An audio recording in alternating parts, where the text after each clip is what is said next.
ሰላም ጤና ይስጥልኝ የተከበራችሁ የፕራይም ሚዲያ ተከታታዮች፣ ይህ አበይት ጉዳይ የተሰኘው በሳምንት 3 ቀን የምናስተላልፍላችሁ ዝግጅት ነው። በዛሬው ዕለት እንደተለመደው ባልደረባዬ የሀገር መከላከያ ሚኒስቴር የክብር አባልና እንዲሁም የሰሜን ምስራቅ እዝ ድጋፍ ሰጪ ከሆነው ቴዎድሮስ አያሌው ጋር እንገኛለን። በርካታ ጉዳዮች ላይ ነው የምናወራው። ቴዎድሮስ ዛሬ እንግዲህ ጌታቸው ረዳ በአልጀዚራ ቃለ ምልልስ አድርጎ የ2 ደቂቃ ማትሞላ ለማስታወቂያ የተለቀቀችውን ሰምቶ ህዝቡ እየተንጫጫ ነው። የጽንፈኛው ካምፕ ትልቅ መረጃ እንዳገኙ አድርገው እያወሩ ነው ያለው። በዚህ ላይ የምናወራ ነው የሚሆነው። የኦነግና የኦፌኮ መጃጃል ብየዋለሁ እኔ። አዲስ መረጃ አለ። ኦነግና ኦፌኮ ለፕሬዚዳንት ሽመልስ አብዲሳ ለኦሮሚያ ብሔራዊ ክልላዊ መንግስት ፕሬዚዳንት የላኩት መልእክት አለ። እዛ ላይም የተወሰነ ሀሳብ የምንሰጥበት ነው የሚሆነው። የአሜሪካው ጀነራል የአፍሪካ ኮማንድ አዛዥ የኢትዮጵያን ጉብኝት ከጠቅላይ ሚኒስትራችን ጋር ተገናኝተው ተወያይተዋል። ከሀገር መከላከያ ሰራዊት ኢታማዦር ሹም ፊልድ ማርሻል ብርሃኑ ጁላ ጋርም ተገናኝተው የተወያዩት ነገር አለ። የማይቀረው የኢትዮጵያ የቀይ ባህር ጉዞ ያመላከተን ነገር አለ እዚህና እንዲሁም የባህር ኃይል ዋና አዛዥ ከአቻቸው ከጣሊያን አገር መንግስት ጋር የባህር ኃይል ከጣሊያን የባህር ኃይል ጋር የልምድ ልውውጥ አድርጓል። እንደውም የባህር ኃይል አባሎችን ለማሰልጠን የተደረሰው ስምምነት አለ። እዚህ ላይ የምናወራው አለ። ይሄ ብቻ አይደለም። የጽንፈኛው አረመኔያዊ ተግባር መጋለጡን ቀጥሏል። እጅ ሲቆርጡ የሚያሳይ ቪዲዮ አይተናል። ሌሎች በርካታ የተደበቁ ለህዝብ አይመጥንም ተብለው ያልተለቀቁ በርካታ መረጃዎች አሉ። ያ ብቻ አይደለም። ጽንፈኛው ከነማ ጋር ግንኙነት ሲያደርግ እንደነበረ በአገር ውስጥም ሆነ ከውጭ ሀገር የገንዘብ ድጋፎችን፣ የጦር መሳሪያ ድጋፎችን እንዴት ያገኝ እንደነበረ ከተያዙ ጽንፈኞች እጅ በተገኘ ስልክ ውስጥ የተገኘ መረጃ አለ። በመጨረሻም የምናነሳው እንግዲህ የተሃድሶ ኮሚሽን ምን እየሰራ ነው? በተለይ በአማራ ክልልና እንዲሁም በኦሮሚያ። በአማራ ክልል እየሰማን ያለ ነው በርካታ የፋኖ አባላት ለመንግስት እጃቸውን እየሰጡ ቢሆንም አስፈላጊው እንክብካቤ ባለመደረጉ ቅሬታዎች እየተሰሙ ነው ያሉት እና ይሄ ምንድን ነው የሚያመለክተው? ምንድን ነው ያለው? በአንዳንድ ኦሮሚያ አካባቢዎችም እንደዚህ አይነት ስሞታዎች ነበሩ። እዚህ ላይ የምናወራው ነው የሚሆነው።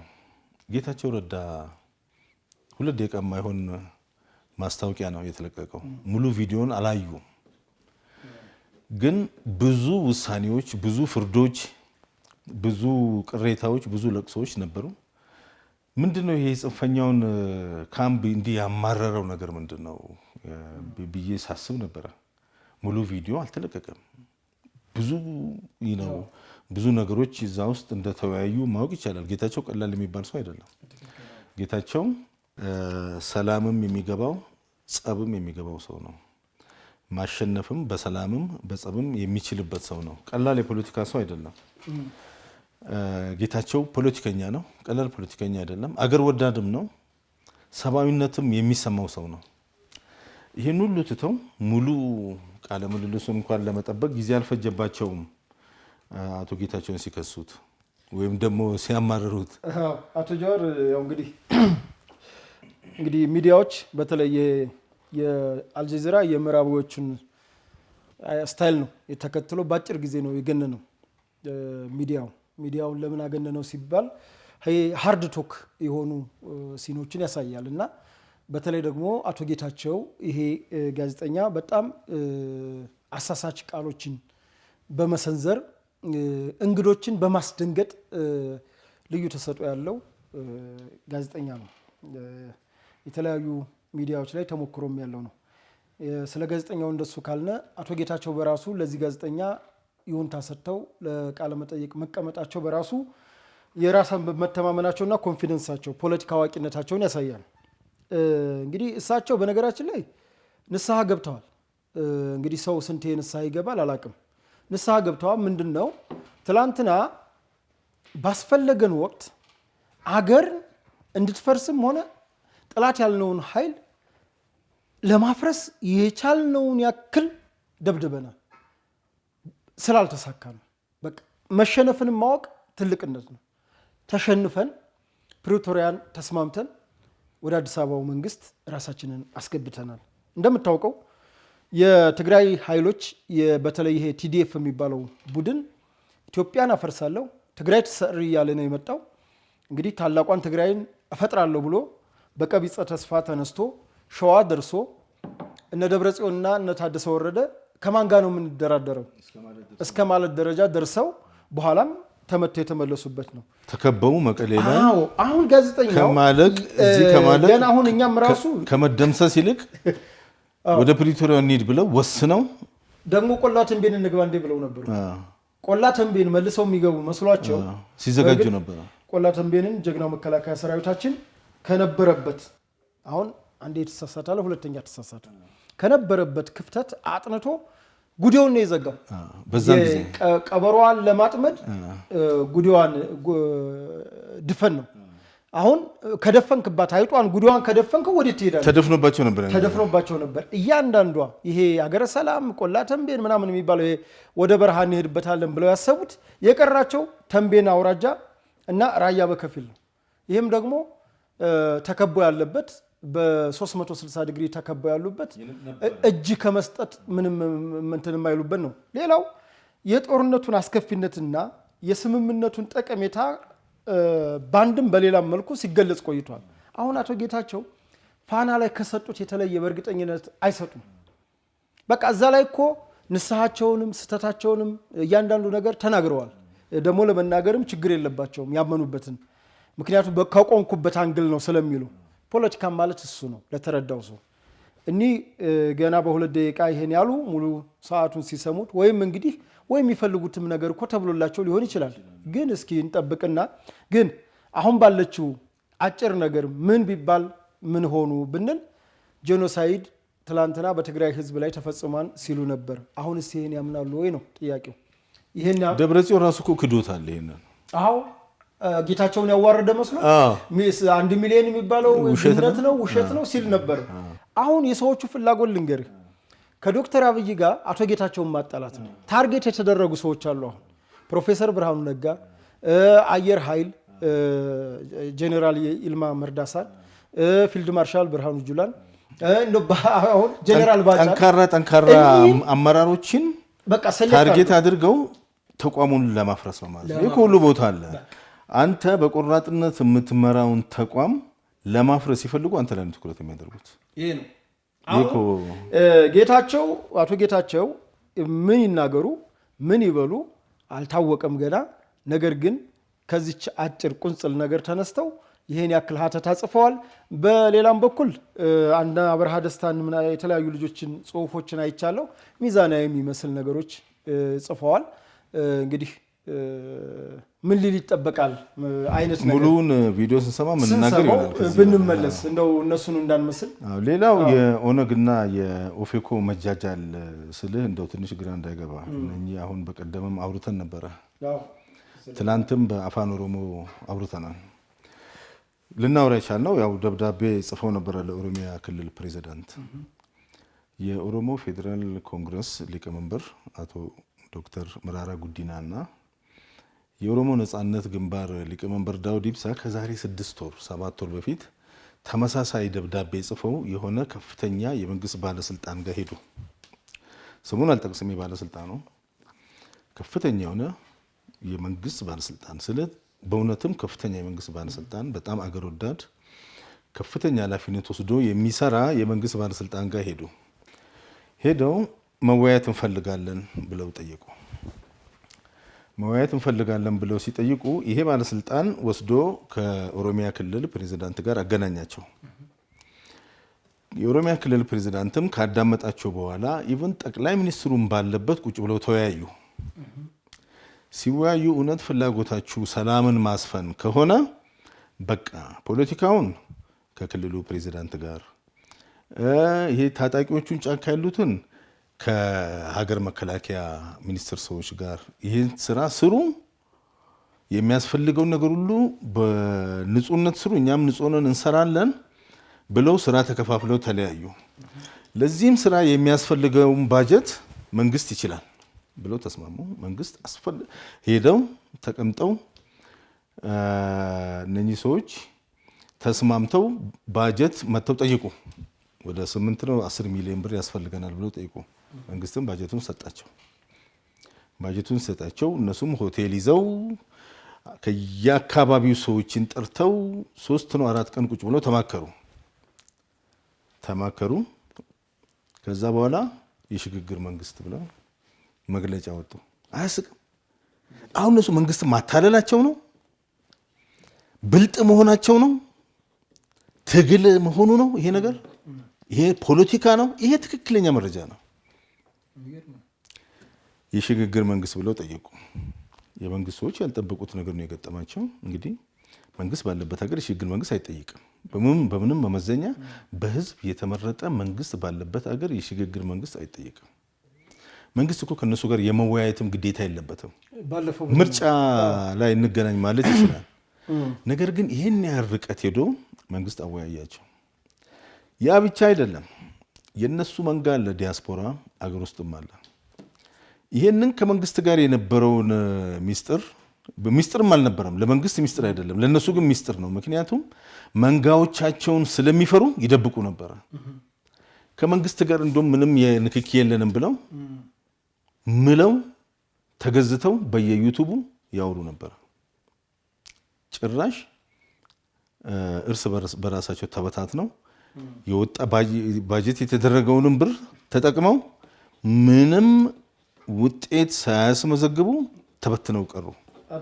ይሄ ከሆነ ከ5 ነው ከ6 ወር በኋላ ነው ይሄንን ደብዳቤ የጻፉት እነኚህ ሰዎች። ከዚህ በላይ መጃጃል አለ? ግን አቶ ጀዋር እዚህ ላይ አሁን እነ ፕሮፌሰር መራራና እነ አቶ ዳውድ ኢብሳ እንግዲህ በኢህአዴግ ጊዜ ነበሩ። የኢህአዴግን ፓርላማ የኢህአዴግን ምርጫ አምነውበት 1 ለ5 ህዝቡ ተወጥሮ ሚስት ባሏን በምትሰልልበት ጊዜ፣ ጓደኛ ከጓደኛ በማይተማመንበት ጊዜ፣ ቢሮዎች የፓርቲ ጽህፈት ቤቶች በየወረዳው በሚዘጉበት ጊዜ፣ አባላት በሚዋከቡበት ሰዓት እኒህ ሰዎች ምርጫውን አጅበው ወያኔ ኢህአዴግን አጅበው በድፍን ኦሮሚያ ሲወዳደሩ ነበር። በተለይ የኦሮሞ ፌዴራሊስት ኮንግረስ እነ አቶ ዳውድም ደንበኛ የወያኔ ሚዜ ነበር። እነ አቶ ዳውድም በዘርፉ ብናያቸው አሁን ወደ ሰላማዊ ትግል ስለመጡ ብዬ ነው። እነሱም ቢሆኑ ሻቢያ ላይ ተቀምጠው የሻቢያን ወደ ሀክር የኦሮሚያን ወጣት የጉልበት ብዝበዛ ሲያሰሩ የነበሩ ናቸው። ለነጻነት ተብሎ የተሄደን በነጻነት ብለው ወስደው ጉልበት ሲያስበዘብዙ፣ ምክንያቱም ኤርትራ ላይ ያለው የሻቢያ መንግስት ወጣቱን አፈናቅሎ ስለጨረሰ ከ2 ሚሊዮን በላይ ህዝብ ወደ ውጭ አገር ስለተሰደደ አገሩ ላይ አገር ብለው በፈጠሩለት አገር ላይ ተስፋ ስላጣ ሲንጋፖር ብለው ምድረ በዳ ስላረጉበት ከሳሃራ በረሃም ማትሻል አገር ስላረጉበት በስደት በአውሮፓም በአረብም አገር በሊቢያ በረሃም እየተሰደደ በህገ ወጥነት እየተሰደደ ተስፋ ባጣበት ሰዓት በነጻነት ትግል ስም የኦሮሚያን ወጣት አግዘው እዛ አካባቢ ላይ ወደ ሀገር ሲያስመርጡት የነበረ ትልቅ የጉልበት ብዝበዛ ሲሰሩ የነበሩ ሰዎች ናቸው። የሻቢያ ሰዎች እነሱ ኢሳያስ ሰላም ካላቸው 4 ኪሎ ቤተ መንግስት የገቡ ያክል የሚሰማቸው ሰዎች ናቸው። እና አቶ ዳውድ እኔ አሁን ስለማቃቸው ነው፣ እስር ቤትም አብረን ስለነበርን። በነገራችን ላይ አቶ ጀዋር እኔ ጥላቻ የለብኝም ማንም ጋር፣ የአመለካከት ጉዳይ ነው። አመለካከት ደግሞ ከሆነ ትላንትና በመከራው ሰዓት ያለፍኩኝ የኔን ያክል ልበ ሙሉ ሆኖ የሚያወራ የለም። ውስጥ ሁኜ ስለ ኦሮሞ ልጆች ስታገል ነበር። ለምሳሌ መስቀል ተከብሮ እሬቻ አይከበርም ሲባል ቃሊቲ ያሉ ልጆች ይኸው ይታዘቡኛል። የኦነግ ልጆች በሰዓቱ የነበሩ አይከበርም ተብሎ የኦሮሚያ ወጣቶችን አንገት ሲያስደፉ ማነህ እናንተ? እስር ቤት ውብሸት ያለ ምስክር ከአንዴ 2-3 ጊዜ አስከብሬያለሁ እሬቻን እስር ቤት ላይ ማለት ነው። ይሄ ምን ስለሆነ ነው? በዛ ሰዓት ከፍተኛ የሆነ የፖለቲካ እስረኛ ስለነበረ ነው። የፖለቲካ እስረኛ ያልሆነው የኦሮሞ ወጣት ወይ በከባድ ወንጀል እንግዲህ ውንብድና ይሆንና እዚህ ጋር ብሔር ልለይ ፈልጌ አይደለም፣ ግን የትግርኛ ቋንቋ ውንብድና የሰራውና ኦሮምኛ ቋንቋ ውንብድና የሰራው አንቀጹም አንዱ ነው፣ ሁሉም አንድ ሆኖ የተከሰሱበት። ይሄኛው በተለያየ አሞክሮ ሲቀነስለት ይሄ ምንድነው ማቅለያ የፍርድ ማቅለያ ሲሰጠው የኦሮሚያው ከሞት ተብሎ እድሜ ልክ እልል ብሎ እኮ የሚቀበልበት ነው። ይህንን ከዋሻዋን ለመዝገብ ታሪክ ይፍረደን። ያ በነበረበት ሰዓት ምርጫ ሲወዳደር የነበረ አካል የአማራ ክልልም በዛው ልክ ነው። ግንቦት ሰባት አለ፣ አድሃን አለ መከሰሻ፣ ህገ መንግስታዊ ስርዓቱን በኃይል ለመናድ ነፍጠኛ የሚል አለ ማስጎንበሻ። ይህን ሁሉ ሲሰሩ በነበረበት ሰዓት ምርጫ ሲወዳደር የነበረ ሰውዬ ዛሬ መደላድሉ ተመችቶ የውጭ አሉ በለውጡ ካመጣው ትሩፋት አንዱ አኩርፎ የነበረው ሁሉም ኢትዮጵያዊ ኑ ፍቅር ያሸንፋል፣ እንተባበር፣ አገር እንስራ፣ አገርን ገንባ፣ ጥላቻን ወደዛ ብለን ፍቅርን እንስራ። ትላንትና የኦሮሞ ደም ደሜ ነው ብሎ የተነሳው የጎንደር ወጣት ኢትዮጵያዊነቱን አስቦ ነው። ኢትዮጵያዊነታችንን ላይ እናጽናና፣ አገራችንን አሁን የኛ ናት፣ በእኛ እጅ ገብታለች፣ እኛ እንስራ፣ እንመካከር ሲባል ሰውየውን እንደ ተሸናፊነት አዩበት። አሁን ኑ እንመካከር ስትል ምንድነው እንደ አሁን ኢትዮጵያ ላይ ምን አለ መሰለህ አጉል ጀብደኝነት የሚደነቅበት ይሄ እንዲህ አድርገው ደምስሸው ገድየው ሂጄ እንዲህ አድርገው የሚል ነገር ልክ ነገርኩት የሚል ነገር ልክ እንደ ጀግንነት ግን ጠረጴዛ ዙሪያ ተቀምጬ ይሄን ተወያይቼ በኦሮሞም ህዝብ ሆነ ምክንያቱም የብሔር ፖለቲካ እስከምንከተል በአዋጅ እስካልተከለከለ ስለ ሀገራችንም ይሄን መከርን ስለ አካባቢያችንን ይሄን መከርን ብሎ በጠረጴዛ ዙሪያ ማውራት አድርባይነት እንደ አድርባይነት አሁን እነ ፕሮፌሰር መራራም በለው እነ ዳውድ ኢብሳ ሳያምኑበት ቀርተው አይደለም። መንግስት በወደ ሰፊነት መሃል ከተማ ይዟቸው እንደተቀመጠ ጠፍቷቸው አይደለም። ለመንጋዎቻቸው ከመንግስት አካላት ጋር ቁጭ ብለን አወራነ ቢሉ ያ መንጋ መርህ የለውም። የድንቁርና ትግል ነው ያለው። እሺ ቆይ ገዢው መንግስት ጋር ካልተነጋገርክ ካልተወያየ ከማን ጋር ልትነጋገር ነው? መንጋውም ውጭ ነው ያለው ወንበር ነው። አሁን ድሮ ኦነግ እና ኦፌኮ በጣም በተደጋጋሚ የትግል ስልታቸው ምን መሰለ ለፈረንጆች ሄዶ መናገር ነው። እንደ ጀብዱ ነው የሚያዩት። ከፈረንጅ ጋር ማውራት ፎቶዋቸውን በየቦታው ፖስት ያደርጉታል። ከአሜሪካ ኤምባሲ ወይም ደግሞ ከስቴት ዲፓርትመንት ሆነ ሰው ጋር ቁጭ ብለው ካወሩ እንደ ትልቅ ድል ነው። በቃ ምንም አልቀራቸውም። እድሜ ልካቸውን ለነኚህ ፈረንጆች በተለይ ኤምባሲ አምባሳደሩ ጥቁር ከሆነ ራሱ አይመቻቸውም። አሁን የአሜሪካ አምባሳደር ጥቁር አይመቻቸውም። ፈረንጅ ካልሆነ በስተቀር ሰው ምናምን የሆነ ነገር የሚያውቅ አይመስላቸውም። ያን ያህል ደካማዎች ናቸው። በየጊዜው ደብዳቤ ለፈረንጆች ይጽፉ ነበር። ምንም እዚህ ግባ የሚባል ውጤት አላገኙም። አሁን አሜሪካ ኦልሞስት እንደ እንትን ነው። በቃ እንደ ጀብድ ይቆጠራል ሰላማዊ ሰልፍ ማድረግ። ፈረንጆቹ እኮ አሁን እነኚህ ሰዎች ሁሉም የኢትዮጵያ ተቃዋሚዎች አሁን አሜሪካና የውጭ መንግስታት ጋር ሄደው የሚያለቃቅሱ ሁሉም ሊገባቸው የሚገባው ነገር ማንኛውም መንግስት በጠመንጃ ተዋጉ አይላቸውም። ህዝባዊ አመጽ አንሱ አይላቸውም። ሰላማዊ ሰልፍ ውጡ አይላቸውም። ምንም የሚሏቸው ምንድነው? ከመንግስት ጋር ቁጭ ብላችሁ ተነጋገሩ ነው የሚሏቸው። ሌላ ምንም አይሏቸው። እሱ ደግሞ መንግስት እንወያያለ ነው። መንግስትም እንወያያለ ነው። ከልክሏቸው አሁን እኮ ይኸውልህ ሳትዋጋ ንገስ እምቢ ተዋግቼ መንግስት ነው ሳትዋጋ ንገስ ይባላል። ተቃዋሚው አሁን ያለው ይሄ ዘምዝህም የሚረግጠው ማለት ነው። ሳትዋጋ ንገስ እምቢ ተዋግቼ ለምን እኒህ ሰዎች ደም ካላፈሰሱ አመጽ ካልተቀሰቀሰ የሆነ ጋራ የሆነ ሸለቆን ተቆጣጠር ነው ካላሉ ነፃነት ያመጡ ማይመስላቸው ለውጥ ያመጡ ማይመስላቸው። አሁን እኮ የሚያስቸግረው አሁን የአሰብ ጉዳይ በጣም የዲፕሎማሲ ድጋፍ እያገኘ ነው። በርካታ ሀገሮች ኢትዮጵያን የባህር በር አንድም የተቃወመ ሀገር እንግዲህ አልሰማንም እስካሁን። የኤርትራ መንግስት እንኳን ብዙም አልተቃወመም፣ መልስ ሰጠ እንጂ የተቃወሙት የኢትዮጵያ ባንዳዎች ናቸው። ማንም የተቃወመ የለም። አሁን በሰላም በኩል በዲፕሎማሲ ንግግር ተደርጎ ወደ ብናገኝ አይ ጦርነት ስላልተደረገ አንቀበልም ይላሉ። እነሱ ናቸው የሚሉት። እና የእነኚህ ሰዎችም አመለካከት ያ ነው። የኦሮሞ ህዝብ በቂ መስዋዕትነት ከፍሎ ነፃነቱን አግኝተዋል። የኦሮሞ ህዝብ በኦሮሚያ ላይ ሙሉ ነፃነቱን አግኝቶ በኢትዮጵያ ውስጥም የሚገባውን ድርሻ ሚና እየተጫወተ ነው ያለው። ፔሬድ ከዚህ በላይ ምንም የኦሮሞ ህዝብ ሌላውን ህዝብ የመጨቆን ፍላጎት የለውም። የበላይነት አይደለም የሚፈልገው እኩልነትን ነው። በክልሉ ራሱን ማስተዳደር ነው የሚፈልገው፣ በሀብቱ መጠቀምን ነው የሚፈልገው፣ በልጆቹ መመራትን ነው፣ ራስን በራስ ማስተዳደር ነው። እነኚህ ሶስት ዋና ዋና የኦሮሞ ህዝብ ጥያቄዎች ተመልሰዋል።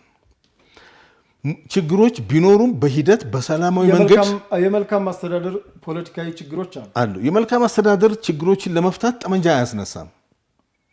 አንዳንድ ችግሮች እኮ ጠመንጃ የማያስነሱ ቅድም እንዳልከው ድሉ የተገኘው ኳሷን ሁላችንም ተጫውተናል። ጎሉን እኔ ስላላገባው ጨዋታው እንደገና ይጀመር። እኔ እስከማገባ መቼ ነው የምታገባው? ግን እሱ እኮ ነው ችግሩ። አሁን ይኸውልህ ውጤት አለ፣ ለውጥ እንዳለ ያምናሉ። ወያኔ ኢህአዴግ ያን አስከፊ ስርዓት በህዝብና በውስጥ ባሉ አርበኞች ትግል እንደተሸነፈ ያምናሉ። ነገር ግን በፌዴራሊስት ኃይልም ለማምጣት ሞክረዋል። የቻሉትን ሁሉ እኮ አድርገዋል። የሽግግር መንግስት ብለዋል። አገር ጣር ላይ ባለችበት ሰዓት ይሄ አሸባሪ ቡድን አዲስ አበባ ሊቆጣጠር ነው እያለ ሸዋ በደረሰበትም ሰዓት የሽግግር መንግስት ይሉን ነበር። በአገርን አፍርሼ የትግራይን የበላይነት አመጣለሁ እያለ አንድም ተቃውሞ አልነበራቸውም። በተለይ የሸኔ ልጆች ከወያኔ ልጆች ጋር አብረዋል። ይሄ ታሪክ የሚረሳው ነገር አይደለም። አሁን ከትግራይ የመጣው ኃይል ነው ለኦሮሚያ ህዝብ ነፃነት የሚሰጠው ታይቷል እኮ። እኔ እንደው ደጋግም ይለዋለሁ ይሄን ነገር ወያኔን 27 ዓመት ባናያት ባትገዛ ባታስተዳድር አዲስ ብትሆን በተቀበልንላቸው።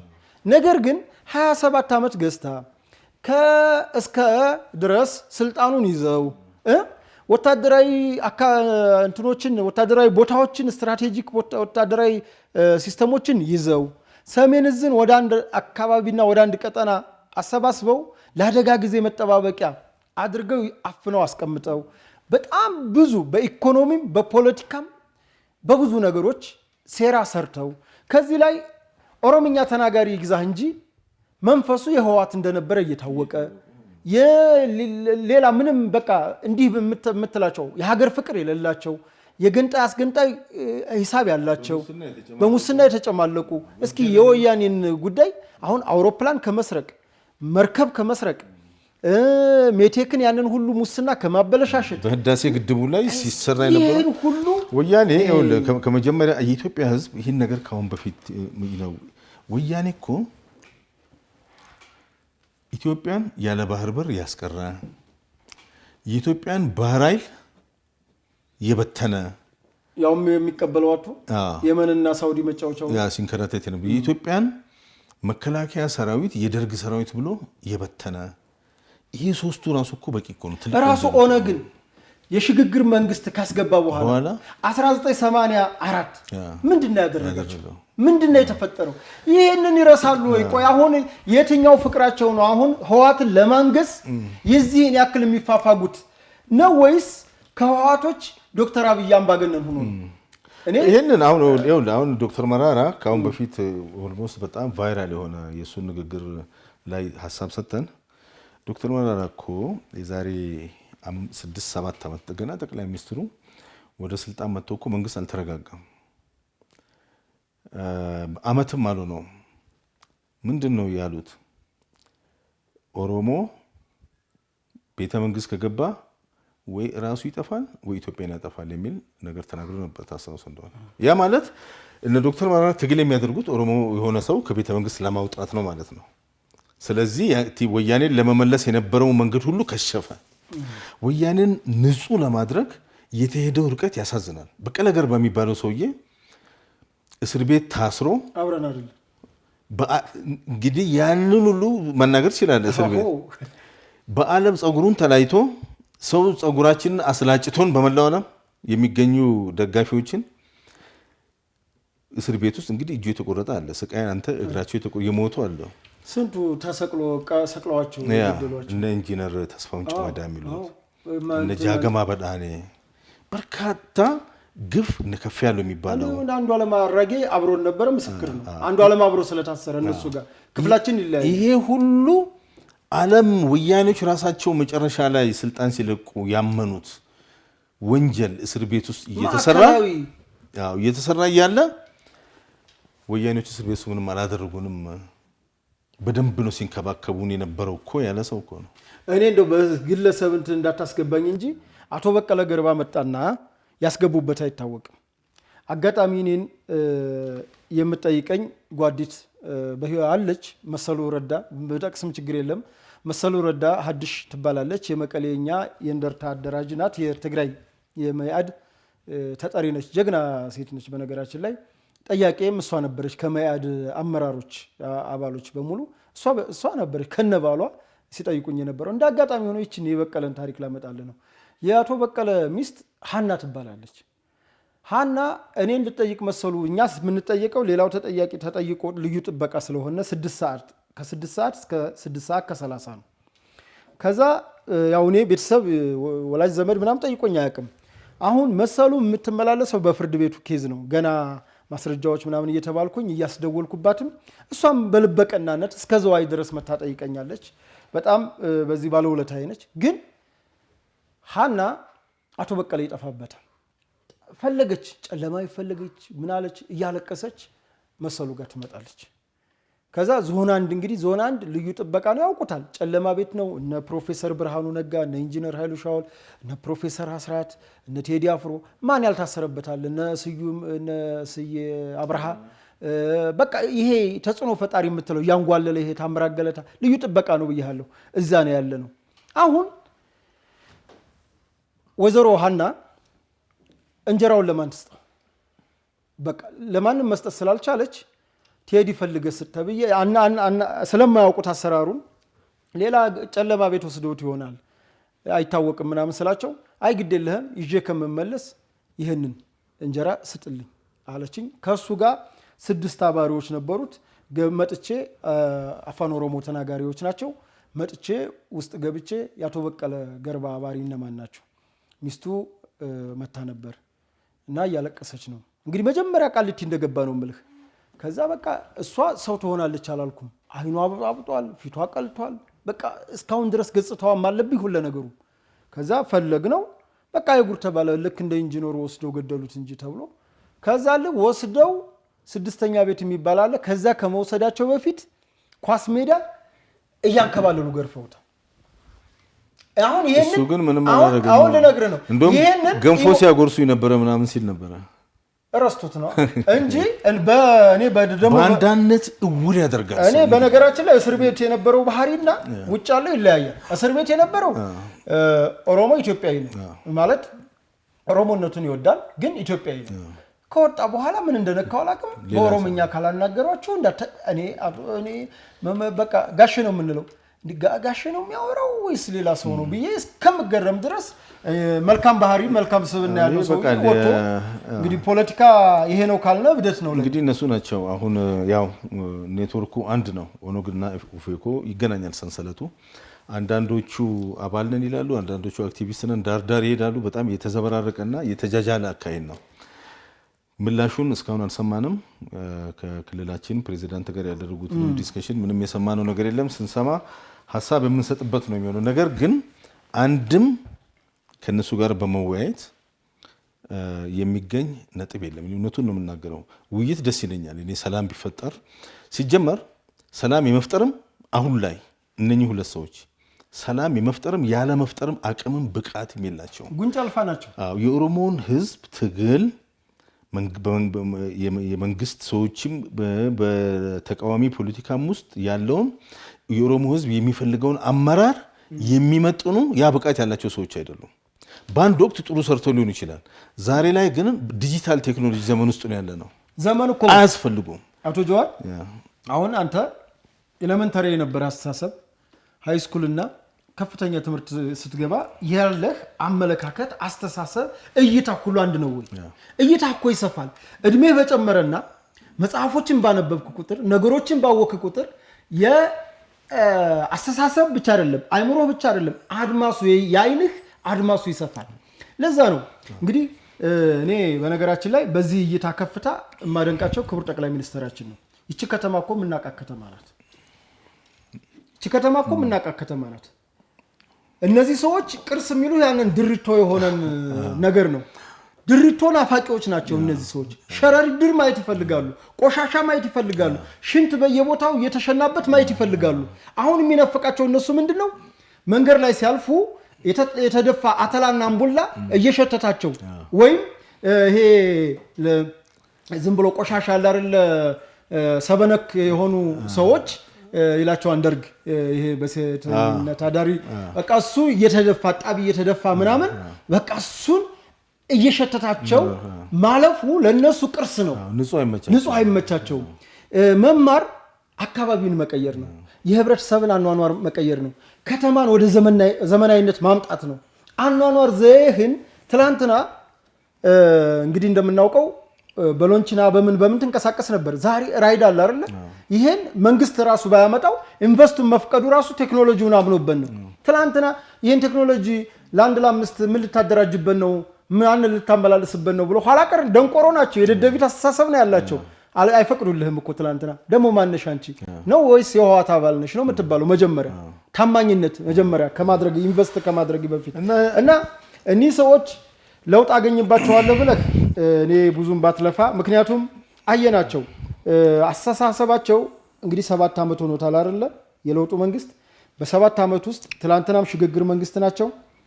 በወያኔ ጊዜ እኮ ሽግግር መንግስት ብሔራዊ እርቅ አይደለም፣ ሽግግር መንግስት አይደለም ብሔራዊ እርቅ ይደረግ ስትል ራሱ አቶ መራራን እኔ እንደው ጊዜ ገጥሞኝ ብጠይቃቸው ደስ ይለኛል።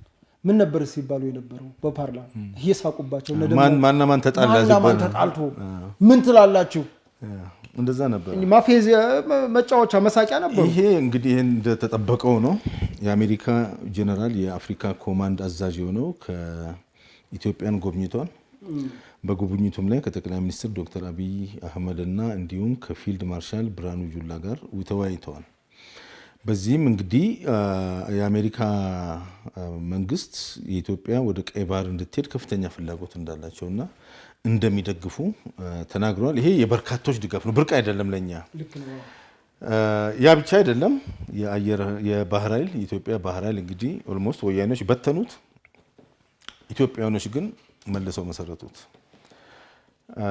ከፍተኛ ስልጠና ላይ ነበሩ። በርካታ ሀገሮችም ተሳትፏል። የኢትዮጵያን የቀይ ባህር ባለቤትነት የሚያምኑ የሚደግፉ የሚፈልጉ ታሪክን የሚያውቁ ኢትዮጵያን ከነ ታሪኳ የሚያውቁ መንግስታት ደግፈው አሰልጥነው አገር ውስጥም በቂ የሆነ ስልጠና ተደርጎ አይ ቲንክ ባለፈው ፊልድ ማርሻል የባህር ኃይል ግቢ ውስጥ የተደረገው የ118ኛው ክብረ በዓል ላይ ወደ ቤታችሁ ወደ ቀይ ባህር ለመመለስ ተዘጋጁ የሚል መልእክት አስተላልፈው ነበር። ይሄ ነገር እውን እየሆነ ነው። ጦርነትም አያስፈልግም።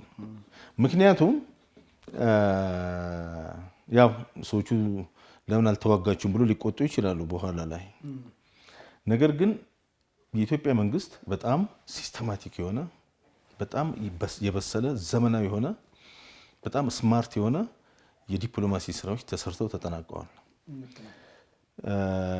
ጽንፈኞቹ ግን መንጫጫጫት እነሱ እኮ አጀንዳቸው እኮ ነው። አቶ ጀዋር አሁን የጽንፈኛውን ሀሳብ አይተህ ከሆነ በሁሉም ጎራ ያለው ጽንፈኛ እሳቤው ኢትዮጵያ ለምን ኢትዮጵያ እንድታድግ ወይም እንድበለጽግ ሳይሆን ፍላጎታቸው እንድቆረቆዝ ነው። ከጥላት ጋር ቢችሉ ከጥላት ጋር ቆመው መዋጋት ነው። ጥላት ደግሞ ራሱ መዋጋት ሳይሆን እኒህን ልጆች ማዋጋት ነው የሚፈልገው። ጥላት መሞት አይፈልግም። ጥላት ነው። ለምሳሌ ግብፅን ብታይ ለኢትዮጵያ ያላት የየብስም የባህርም ግንኙነት የላትም። ምንድነው የምታደርገው? በእነዚህ ባንዳዎች በተገዙ ቅጥረኞች መረበሽ ነው። አንተ ትልቁን ቀይ ባህርን ታስባለህ፣ እነሱ እዚህ ጓዳ መጥተው በጓዳ አጀንዳ ይዙሃል፣ ያጥሩሃል። ለዚህ ደግሞ ምንድነው ክቡር ጠቅላይ ሚኒስትራችንም እንደሚሉት የመስፈንጠር አሁን የብልጽግና ትልቁ ስትራቴጂ መስፈንጠር ነው። እዚህ ጋር ያሉ ጉዳዮች እንዳሉ ሆነው ነገር ግን እይታችንና አድማሳችንን ከሰፋን ትልቁን ጥያቄ ስንመልስ ትንሾቹ አብረው ይመለሳሉ የሚል ነውና ትልቅ ነው ግባቸው። እኔ የአሜሪካ የጀነራል የአፍሪካ ጉዳይ ጀነራል እንዲሁም ደግሞ የጣሊያን የባህር ኃይል እንዲህ ዝም ብለህ እንደዘበት የምታየው አይደለም። ከባድ የዲፕሎማሲ ግንኙነት ነው። ትላንትና አሜሪካ እኮ ከኢትዮጵያ ጋር ለመሰለፍ አይደለም እጅ ስጡ እኮ ስትል የነበረች ሀገር ነች። ዛሬ ሀያላኖቹ በነገራችን ላይ አቅም ሲያገኙብህ ነው የሚመጡት። ከዛ ውጭ ማንም ዙሮ አያይህም። በቃ ኢትዮጵያ አቅም ስለፈጠረች ነው። ይሄንን ደንቆሮቹ ማወቅ አይችሉም፣ ማየትም አይችሉም። ተጋርዶባቸዋል። በጥላቻና በይሄ ግለሰቦችና ሀገርን ፖለቲካና ብሔራዊ ጥቅምን ካለመለየት እኒህ ባንዳዎች ተሸፍኖባቸዋል።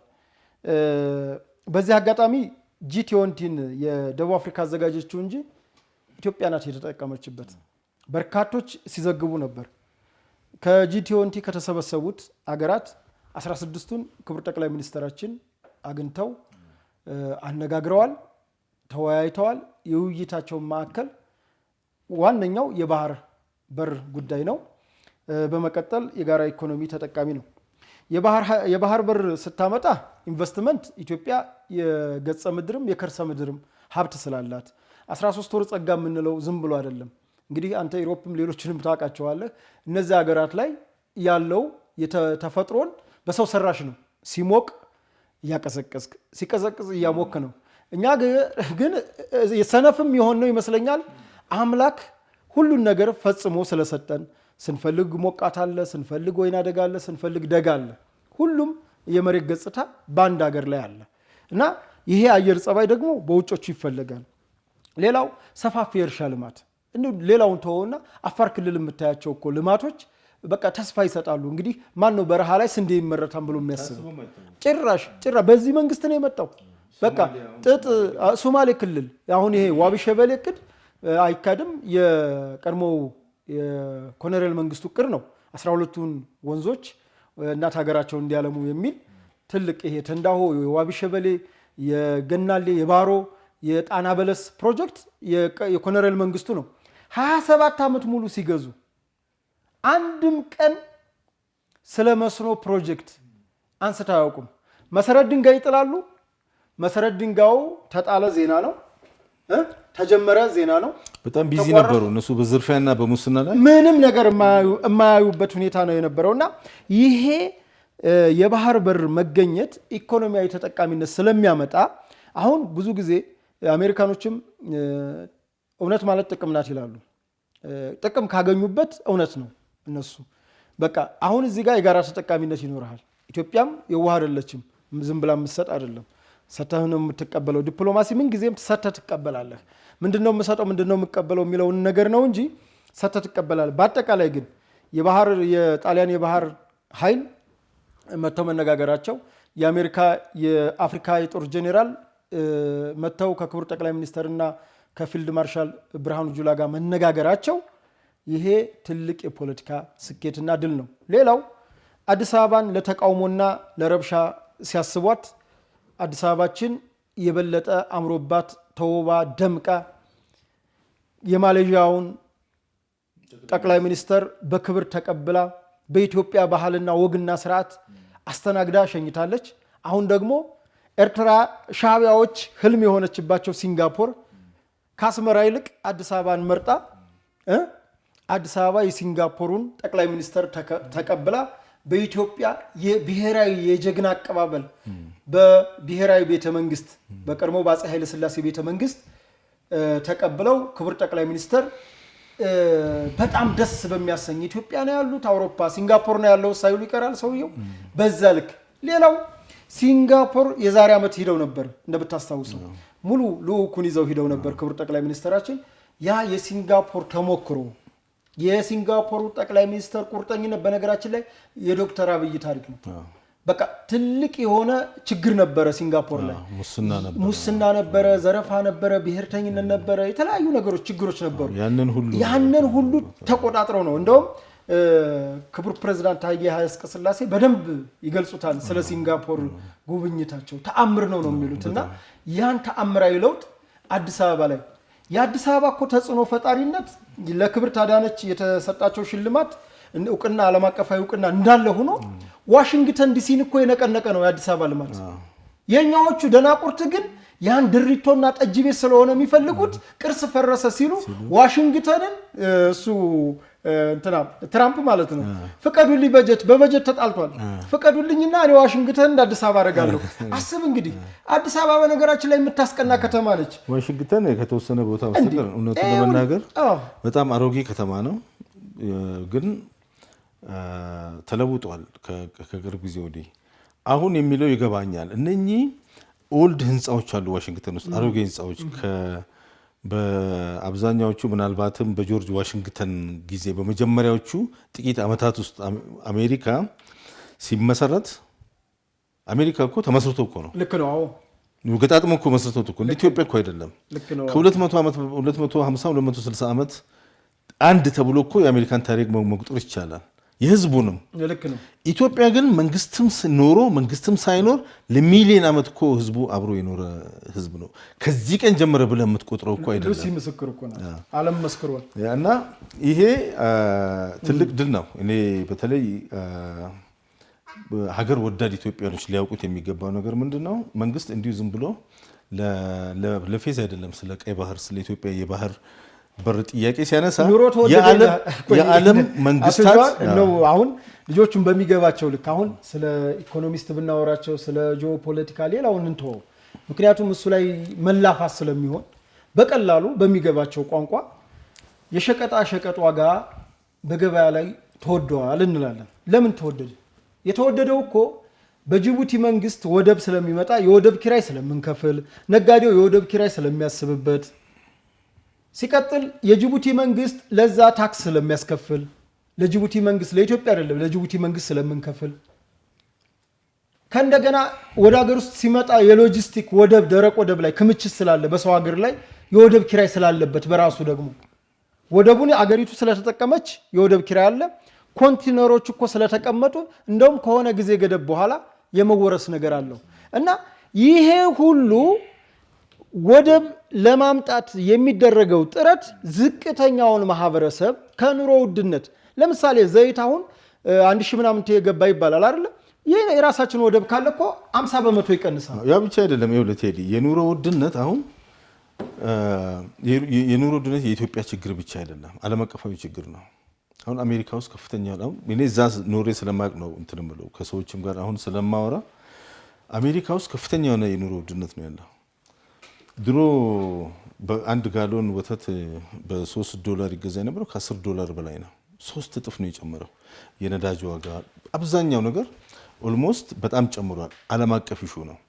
ከወደብ ጋር ተያይዞ ያለው ግን አሁን ኢትዮጵያ የምትጠቀመው ጅቡቲ ነው። እኔ ይህን ነገር ከዛሬ 3 ዓመት በፊት አውርቻለሁ እዚህ ጅቡቲ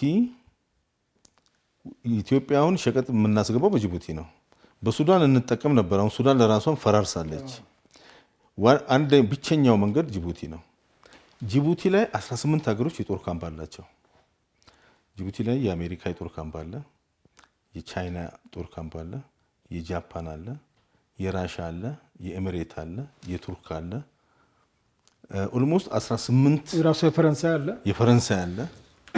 እንግዲህ አሁን ጅቡቲ ላይ ያለው ተቀናቃኝ ሌላ ቦታ ተቀናቃኝ የሆኑ ሰዎች ራሳቸው ካምፕ አላቸው። ሌላ ቦታ ተቀናቃኝ የሆኑት ጅቡቲ ላይ ካምፕ አላቸው። ለምሳሌ አሜሪካና ቻይና፣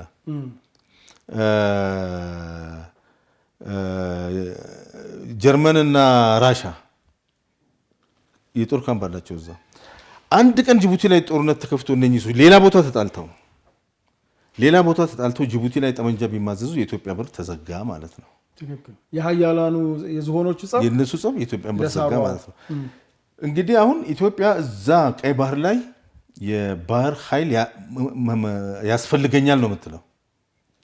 30 ኪሎ ሜትር የራቀ ድንበር ላይ ኢትዮጵያን የሚከለክል ራሻን ከሺህ ማይል አምጥቶ ጅቡቲ ላይ ካምፕ የሚያሰጥ ህግ የትኛው ነው? እሱ ብቻ እኮ አይደለም። አሁን የጅቡቲና የኤርትራን በነገራችን ላይ አንድ ሀሳብ አስቤ ነበረ ወደ ስቱዲዮ ከመግባታችን በፊት።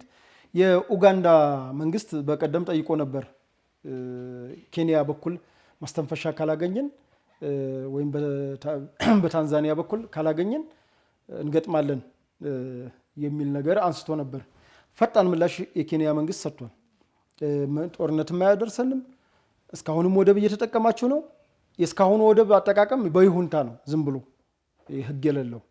አሁን ግን በህግ የተገደበ መብቷ ሆኖ ኡጋንዳ በኬንያ ላሙ ወደብ ላይ የመጠቀም ህጋዊ መብት ሆኖ የኬንያም ህዝብ ለዛ እውቅና ሰጥቶ ያበር የኡጋንዳ እንደሆነ ታውቆ ኡጋንዳ በላሙ ወደብ ላይ በነፃ ብቻ አይደለም ወደቡን አሁን እንደምናየው የጦር ቤዝ እንግዲህ በህንድ ውቅያኖስ ላይ የጦር ቤዝ ለማስቀመጥ ተስማማች። ይሄ ለኡጋንዳ በተለይ ስልጣኑ ለሳቸው በጣም ትልቅ እድል ነው። ምክንያቱም ሰውየውም እንግዲህ እንደምታያቸው እድሜያቸውም እያረጀ ስለሆነ የአፍሪካ አባት ነው የሚባሉት።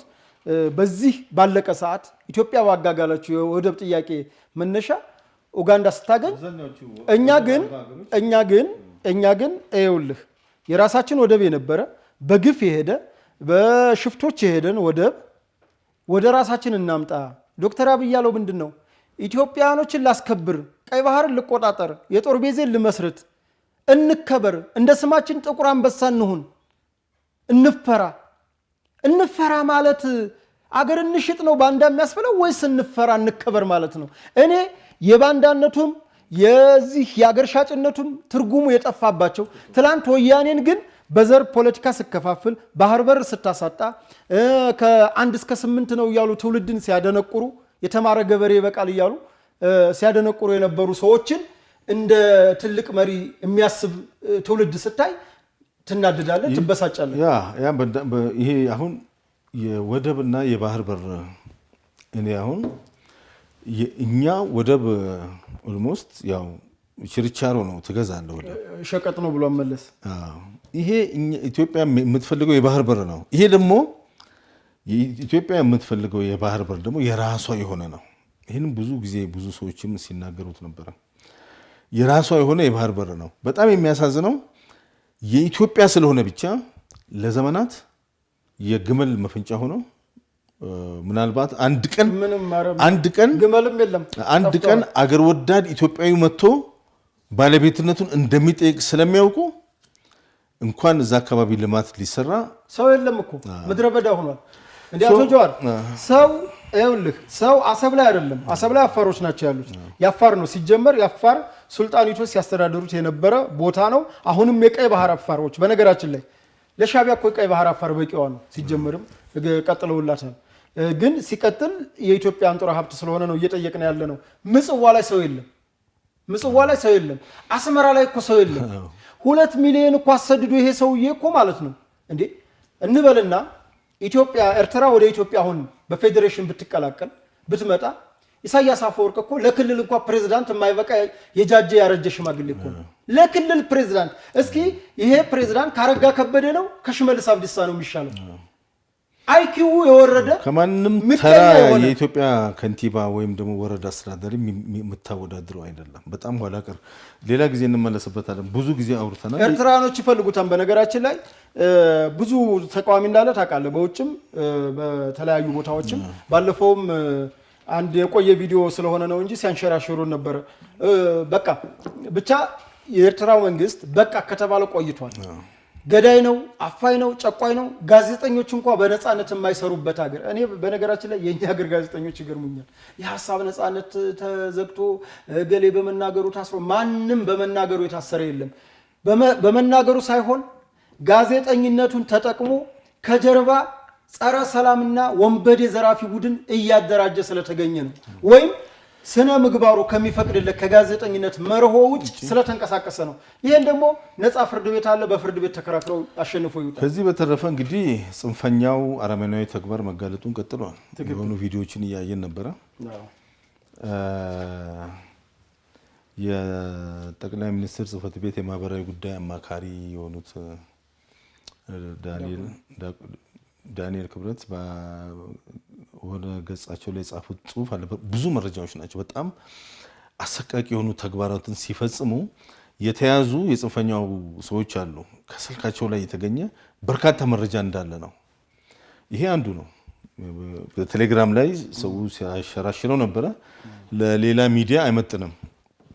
ነገር ግን እርዳታ ኬት እንደሚያገኙ ከሀገር ውስጥም ከውጭ ሀገርም በርካታ የሆነ ኔትወርክ ዘርግተው ሲጠቀሙበት የነበረው ብዙ መረጃዎች እዛ ላይ እንዳሉና ሌሎችም አሉ። ይህንን ከኔ በላይ አንተ በአካባቢው ትንቀሳቀስ ስለነበር ታውቀዋለህ። ከዚሁ ጋር አያይዘህ የታድሶ ኮሚሽኑ ምን እየሰራ ነው?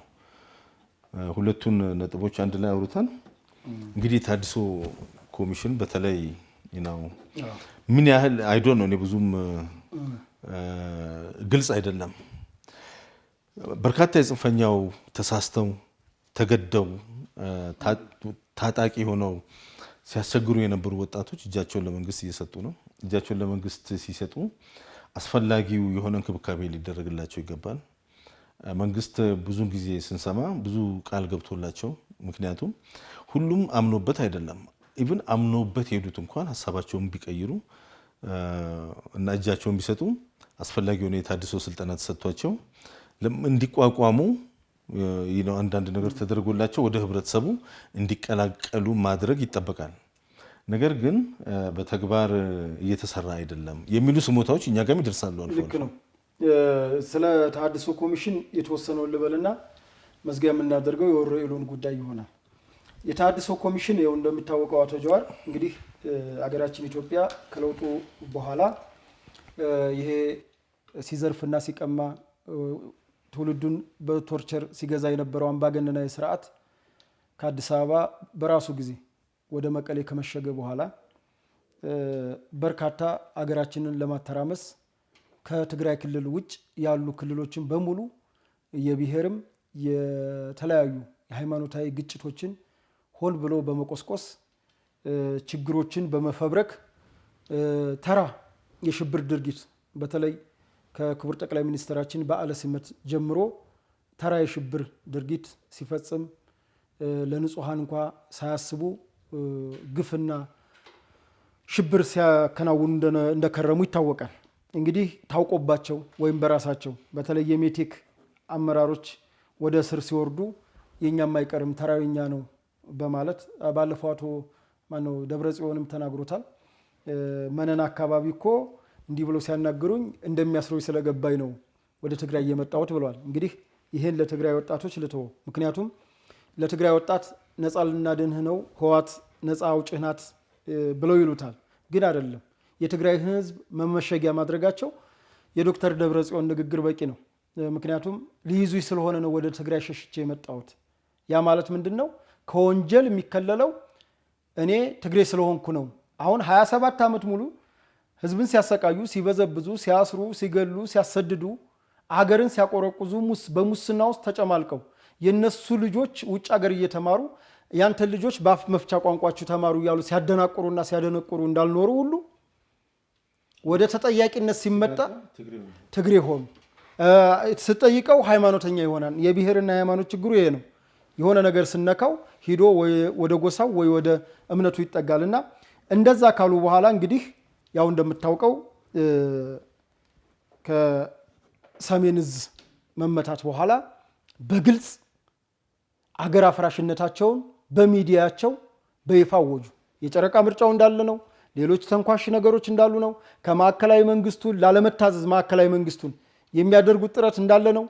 እንግዳማ እኮ የትግራይ ክልል እኮ ክቡር ጠቅላይ ሚኒስትር አብይ አህመድ በሰማዕታት መቀሌ አዳራሽ ሂደው ያደረጉትን ንግግር ዶክተር ደብረጽዮን ከጎን ቆመው ያደረጉትን የትግርኛ ንግግር እኮ መስማት ብቻ በቂ ነው። እሳቸውም ለዛ ህዝብ ያላቸውን ክብር፣ ህዝቡም ለእሳቸው የሰጣቸውን ፍቅርና ክብር ያቺ ቪዲዮ እኮ አስረጅነች። ቀጥሎም አክሱም ሂደው ከዶክተር ደብረጽዮን ጋር የአክሱም ህዝብና የአክሱም ሐውልትን አጠቃላይ ታሪካዊ ዳራዎችን የጎበኙበት ሂደት በቂ ነው። በኋላም ያው መጀመሪያ ነው የሚሆነው ያነ ቅደም ተከተሉ የዚህ የሻዕቢያን እና የደንበሩ የባድመው ኬዝ 3 ጊዜ እንግዲህ አበይት ነገሮች ትግራይ ላይ ተከናውነዋል። የለውጡ መንግስት ይሄን ሲያዩት የትግራይ ህዝብ ደግሞ በጣም ህዝቡ የሰለጠነ ነው። ታውቃለህ፣ ደንቆሮ ጥሎበት ነው እንጂ ህዝቡ በጣም የሰለጠነና አስተዋይ መሆኑን የምታየው ልክ ዶክተር አብይ ሲሄድ እንዴት ብሎ እንደተቀበሉ ሁሉም ቦታ ላይ እያቸው። ከዛ በኋላስ እኒህ ደናቁርቶች ምን እያሉ መቀስቀስ ጀመሩ? ጆኖሳይድ ሊሆንብህ ነው፣ እንዲህ ሊያደርጉ ነው፣ ሊገልህ ነው፣ የኦሮሞ መንግስት ተረኛው መንግስት እያሉ መቀስቀስ ጀመሩ። ፈሪ ናቸዋ። ፈሪ ስለሆኑ ህዝቡን ምሽግ አረጉት።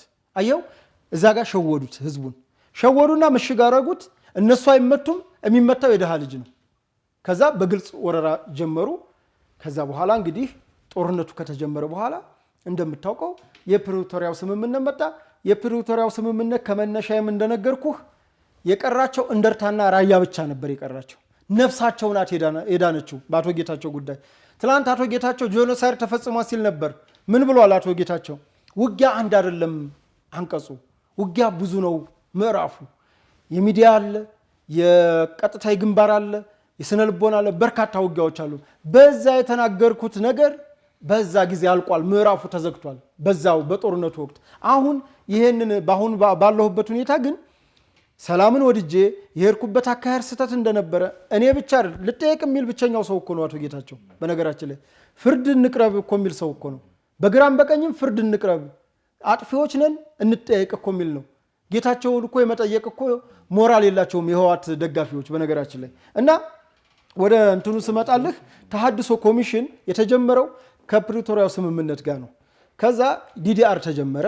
ዲዲአሩን ደግሞ እነዚህ አደራዳሪ ሀገራት እንግሊዞችም፣ አሜሪካኖችም፣ ጀርመኖችም ሁሉም ባሉበት ድጋፍ እናደርግላቸዋለን፣ ብቻ እናንተ ሰላም አውርዱ። መቼም ሽማግሌ ሲመጣብህ ሲያደራድርህ ምንድነው ችግር ይላል። ይሄ ነው ችግሬ ለማገላገል በቃ ታዲያ ይሄን ጦረኛውንም አካል ስነልቦና ትምህርት አስተምራችሁ ወደ ስራ እንዲገባ ቤተሰብም እንዲመራ ይሄ ገንዘብ ያስፈልጋቸዋልና በቃ ግቡ ተባለ።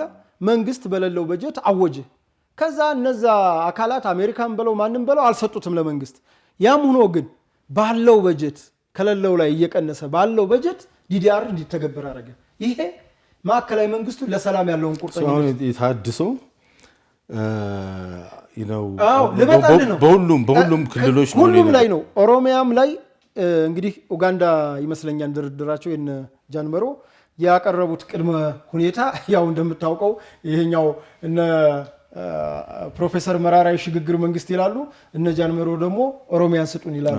እንዲህ አይነት ድርድር የለም። ሲጀመር ድርድር ማለት በግራም በቀኝም ሰተህ ትቀበላለህ እንጂ ሙሉውን ጠቅልለህ ከወሰድከው ምኑን ቅሚያ እንጂ የእነሱ ትግል ኦል ኦር ነቲንግ የሚባል ነገር ሁሉንም ማግኘት አለብን ወይም ሁሉንም ማጣት አለብን። ስለዚህ ሁሉም ማግኘት አይቻልም፣ ሁሉም ማጣት እንጂ። እና ወደ ተሐድሶ ልምጣልህ። ተሐድሶ ላይ ስመጣልህ እንግዲህ የአማራ ክልል በፌዴራል በጀት ቀድሞ አልተያዘ ነው። ነገር ግን ክልሉ ላይ ያለውን አሁን 3ኛ ዓመት እየመጣ ነው። 2 ዓመት አሳልፏል። በ2 ዓመት ሂደት ውስጥ ትምህርት ቤቶች ተዘግተዋል፣ ጤና ተቋም ተዘግተዋል፣ ገበሬዎች ማረስ አልቻሉም፣ ነጋዴ መነገድ አልቻለም። አጠቃላይ ያለው የሰላም ሁኔታ አማራ ክልል ላይ ስላቃወሱት በግጭቱ ምክንያት ይህንን የገባን ኃይል ወደ ሰላም መሳብ ማምጣት። ለዚህ ማንን እንጠቀም? የሰላም ካውንስል ተቋቋመ። በራሱ የሰላም ካውንስል ተቋቋመ። የሀገር ሽማግሌዎች ተቋቋሙ። ከዛ የፌዴራል የተሐድሶ ኮሚሽን ስላለ ተሐድሶ ኮሚሽኑ ይህን ተግባር ወሰደ።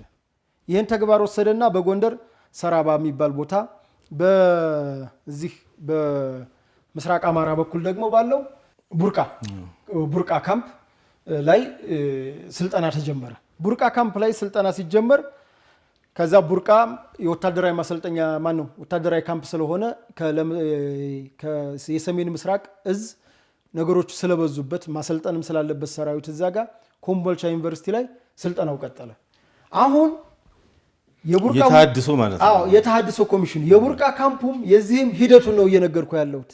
ነገር ግን የመጡት የዚህ በዲዲአር ተጠቃሚ የሆኑት ወደ ተሐድሶ ኮሚሽን የመጡት ወደ ሰላም የመጡት ወዶ ገቦች 2 ነው ያለው።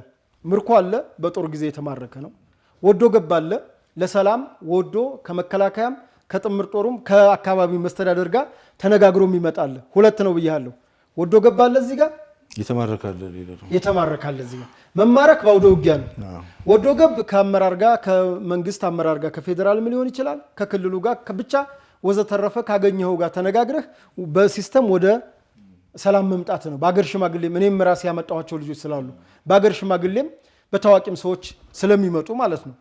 ያን የመጣ ወጣት ተሐድሶ ኮሚሽን አስገብቶ ለማስተማር 5 ቀን ብቻ ነው ያስተማሯቸው። በቂ አይደለም። 5 ቀን በቂ አይደለም ይመስለኛል። 3 ወር ነው የተያዘው በጀት ይመስለኛል ነው።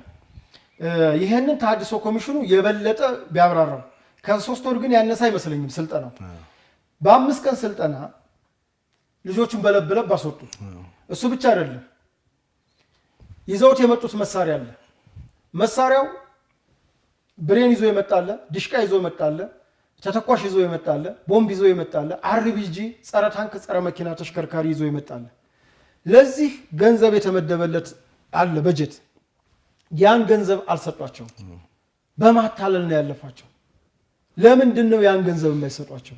ከእንደገና ከአካባቢው መስተዳደር ጀምሮ የመጡ ልጆችን በቀናነት ያለመቀበል ችግር አሉ። ጥሩ በአስተዳደር ጸጥታ ያስገቧቸው። አሁን ደቡብ ጎንደር በጥሩ ተሞክሮ አለው። እነ ጸዳሉ በመሾም ጭምር የጸዳሉ እንግዲህ የከፍ ያለው ደሴ ደቡብ ጎንደርን በጣም ሲያምሱ የነበሩ ልጆች ናቸው። ወንድሙን ከገደሉበት በኋላ ይሄኛ ሁለት ግሩፕ ተፈጥሮ የለ አንደኛው ግሩፕ ወንድሙን ከገደሉበት በኋላ ሙሉ በሙሉ ያን አደረጃጀት በመጥላት አሁን በሰላም አምኖ መጥቶ የፋርጣ ወረዳ አስተዳዳሪ ሰላምና ጸጥታ አድርገውታል። እና በአጠቃላይ እያሳጠርን እና ምንድነው በአግባቡ እየተገበረ አይደለም እና ይሄንን ኃላፊነት የጎደለው ስራ እዛው ሊያደርጉላቸው ይገባል። ወረኢሉ ልንጣል እንግዲህ ወረኢሉ ላይ ሰሞኑን አጀንዳ አድርጎ በተለይ እነ መሳይ መኮንን ይሄ የጽንፈኛው ሚዲያ በደንብ አድርጎ እየሰሩ ነው ያሉት። አንድም እነዚህ ልጆች ታውቃለህ በለለ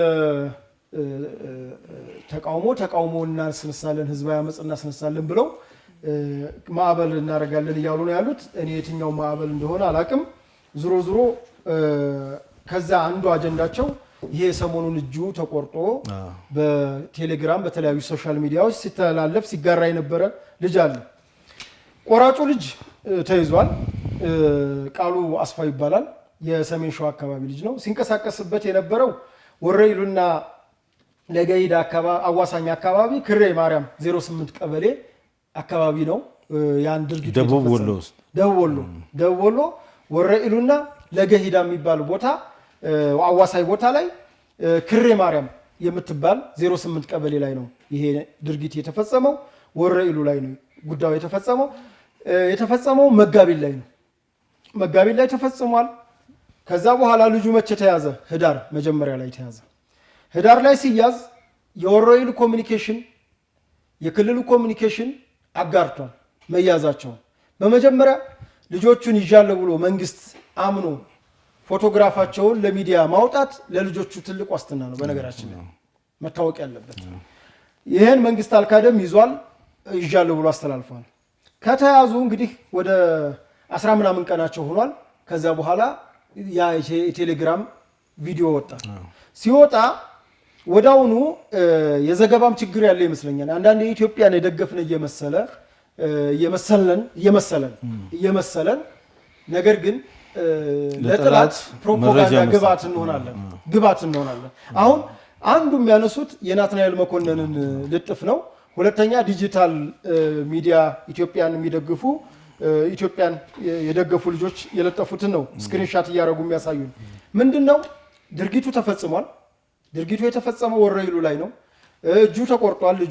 ልጁ የራሳቸው ደጋፊ የነበረ አብሯቸው የነበረ ነው። ስልክ ወጥቶ አውርቶ ሲመለስ መረጃ ሰጥተህ ነው የተመለስከው ብለው ነው የባንዳነት ተግባር አድርገህብናል፣ እጅህን እንቆርጣለን ብለው ድንጋይ ላይ አድርገው በመጥረቢያ ቆርጠውታል። የቆረጠው ልጅ የነምሬ የጽንፈኛው ቡድን አባል ነው። አሁንም ምላሽ እየሰጠ ያለው አበበ ፈንታው ነው። አበበ ፈንታው በዚህ አካባቢ ያለውን እንቅስቃሴ የህዝብ ግንኙነት ነው ብሎ የሚሰራ ልጅ ነው። ራሳቸውን የመከላከል እንጂ ከሰብአዊነት አንጻር አላዩትም ጉዳዩ። ልጁ አድርጎታል። ያደረገው መጋቢት 19 መጋቢት 2017 ነው 17 ነው። አሁን 18 ነው። የተያዘው ህዳር ነው። ድርጊቱን የፈጸመው መጋቢት ነው። ቪዲዮ የወጣው ህዳር ተይዞ ሰሞኑን ስልኩ ሲጎረጎር ስልኩ ላይ ተገኘ። አሁን ማን ያውጣው እሱን እንተወውና ድርጊቱን የፈጸመው ግን ራሱ ልጁ ነው። ተጨማሪ ማስረጃዎች አሉ። ለተጨማሪ ምርመራ ልጁ ተይዟል። አሁን ተያዘ የሚሉት እሱን ሊሆን ይችላል። አሁን እነናትንም የሸወዳቸው እንግዲህ ያ ስልኩ ሲታይ ተይዟል። ፖሊስ እዚያው የነበረው የወረኢሉ ፖሊስ አሳልፎ ሰጥቷል። ወረኢሉ ነበሩ እስከዛ ድረስ። ምክንያቱም እስከዛሬም እጅም ሰጠ ተማረክም በተያዝክበት ወረዳ ነው የምትቀመጠው፣ ሌላ ቦታ አትሄድም። አሁን ግን ልጁ ወንጀል ምርመራ ይዘውታል። እየተመረመረ ነው ያለው። በጣም ጥሩ ካለን ሰዓት አኳያ ለፍትህ ንቁም ለፍትህ ካለን ሰዓት አኳያ ያው ሁሉንም ሀሳቦች አንስተናል። ለዛሬ እዚህ ላይ እንጨርስ። እናመሰግናለሁ። የተከበራችሁ የፕራይም ሚዲያ አበይት ጉዳይ ተከታታዮች ከቴዎድሮስ አያሌው ባልደረባዊ ቴዎድሮስ አያሌው ጋር የነበረን ቆይታ ይህን ይመስላል። ዝግጅቶቻችንን በሶሻል ሚዲያ ላይ በዩቲዩብ ላይክ እንድታደርጉ ሰብስክራይብ እንድታደርጉ ዩቲዩባችንን ለሌሎችም እንድታካፍሉ እየጠየቅን የዛሬውን ፕሮግራም እዚህ ላይ የምናበቃ ነው የሚሆነው። መልካም ምሽት።